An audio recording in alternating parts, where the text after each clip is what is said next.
Naga City, dinarayo na rin ang mga deboto para sa kapistahan ng Poong Nazareno. Philippine National Police at LGU pinaghahandaan ang seguridad. Detalye ng balitang yan mula kay Rajuman Paulo Papa ng RMN Naga. RMN Live Report!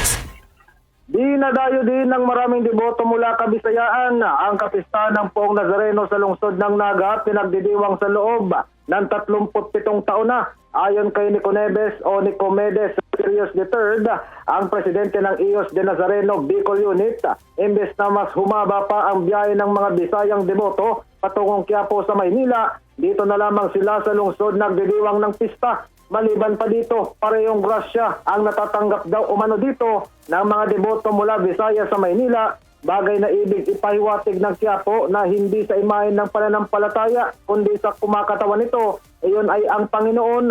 Maliban sa Naga City, pinagdidiwang na din ang kapistahan ng Poon sa iba't pang area sa Camarines Sur, hatid ng mismong mga kasapi ng grupo. Samantala naman, isinasagawa ngayon ng Philippine National Police at lokal na pamahalaan ng lungsod ang isang pagtitipon sa Holy Cross Parish, sentro ng selebrasyon dito. Ayon naman kay Police Captain Daisy Angeles, ang tagapagsalita ng Naga City Police Office, isa sa mga pag-uusapan ang road closures sa kasentruhan ng lungsod kung saan gagawin ang mga prosesyon na may kinalaman sa kapistahan.